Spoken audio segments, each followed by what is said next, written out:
had it in the update, and I've been dying to bring it up with you because you shook your head as soon as you walked in today. You've been rolling the eyes in the studio.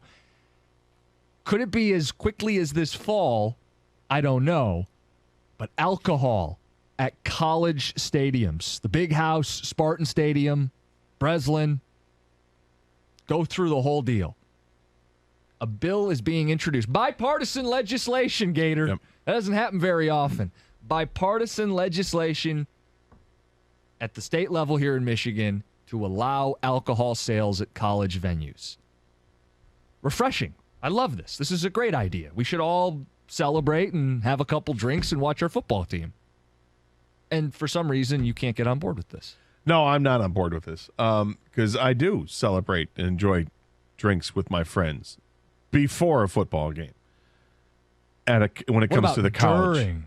Not during. I mean, if I'm at home, yeah, but no, not if I'm at Spartan Stadium. If I'm at the Big House, I have no need to go and get an alcoholic beverage during the game because that's what I get to the game beforehand for. I go for the pregame party, enjoy it.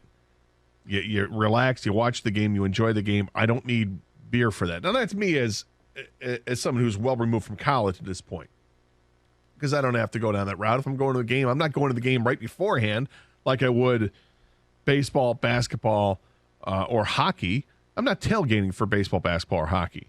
I'm not tailgating for the Lions, but if I were to tailgate for the Lions, well, you let me know if you think that the crowd that's tailgated for the Lions games once they get into Ford Field, how's that crowd? Because it's brutal, man. It's brutal when you continue to add alcohol to the mix. And when it's the college game, I don't know. I think you've got a percentage of people that will be college students, which actually isn't the greatest percentage in the world when you think about it. It's maybe 10% of the crowd are college students. Do I want that crowd to be enabled to do all that during the football game? I feel like the majority of the crowd that's there has been there for hours before the game even kicked off. Do we need to keep doing this? For how much money are they making? They're really not making a ton of money off of it.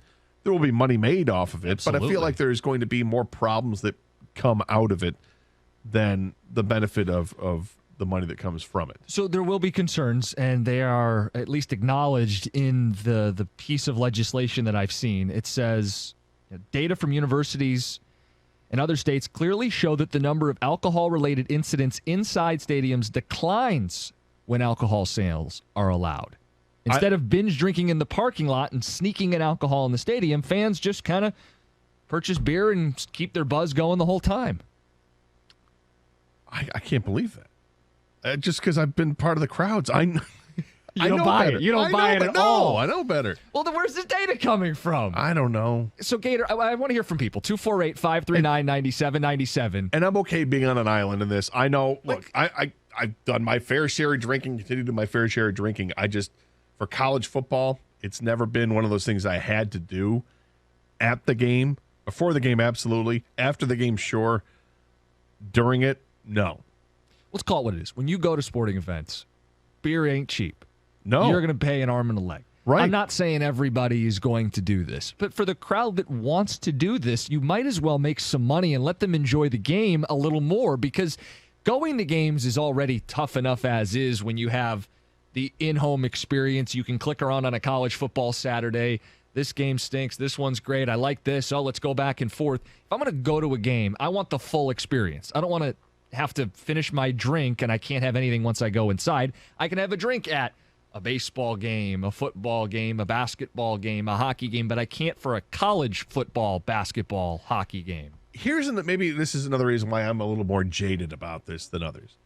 Being a Spartan, the bathroom situation at Spartan Stadium is horrific. All right? You've got 77,000 people there at the game, and they haven't figured out how to accommodate the 77,000 fans when it comes to the bathroom. So when you get up with 3 minutes to go in the first quarter to go use the bathroom, you're not getting back to your seat until there's like 7 minutes left in the first half. That's been a problem at Spartan Stadium.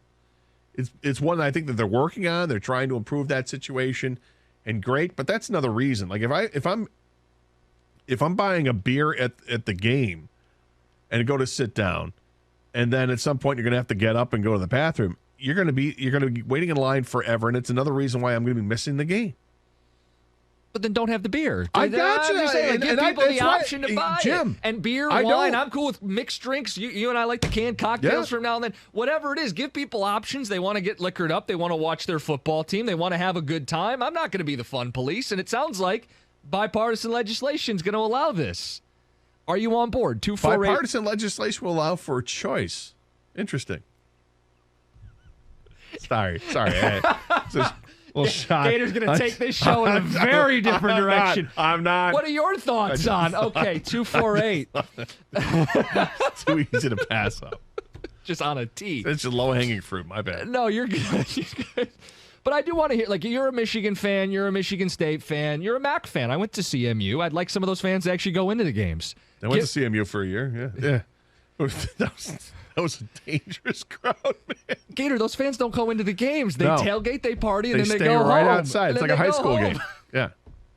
They're home by halftime.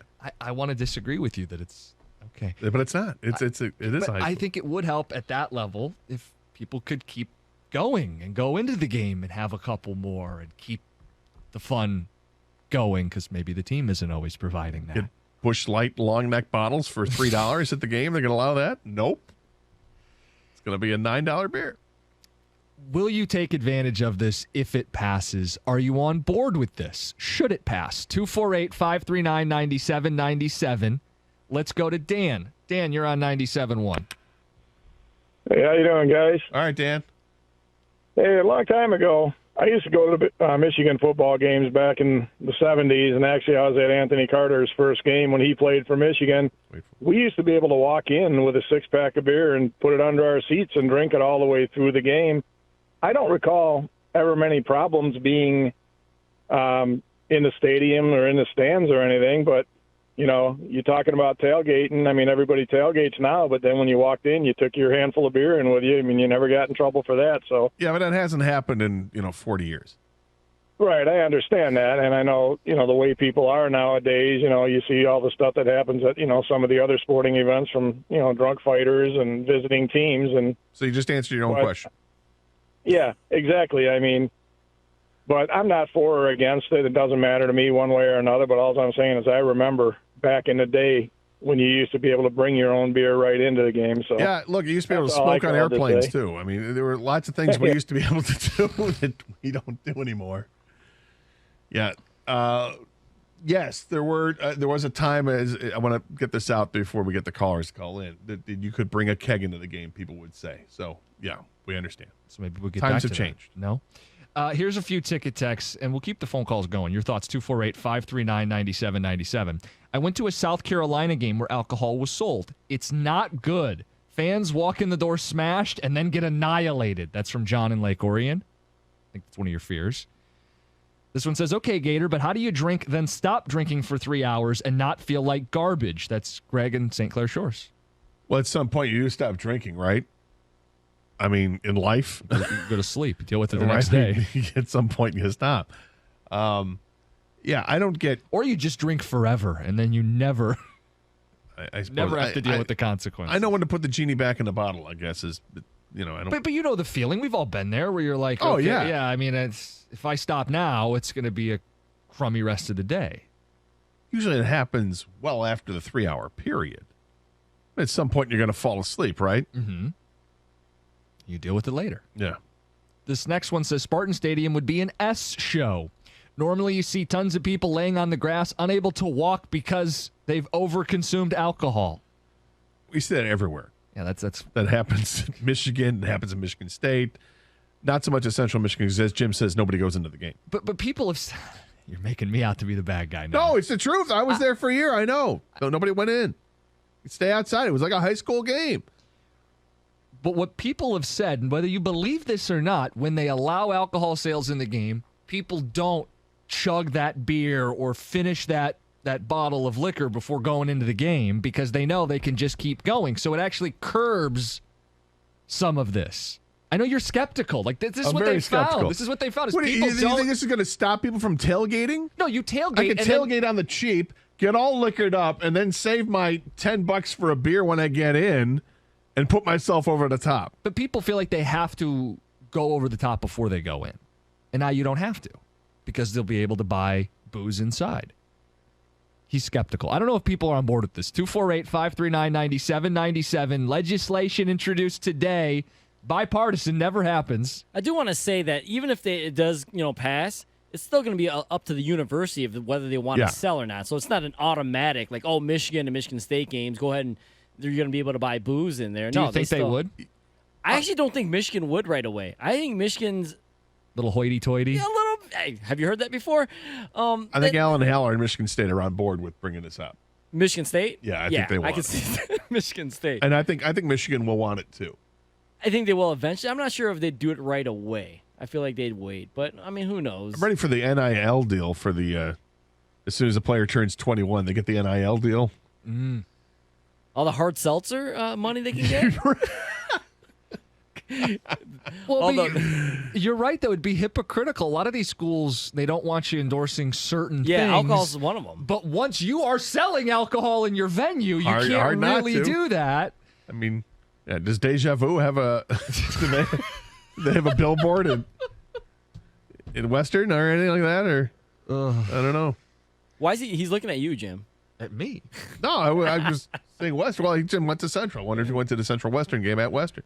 Yes, plus you worked out in the west side of the state. Yeah, I've been to those games. You're an expert out there. Expert. Everything out in Grand Rapids area, whatnot.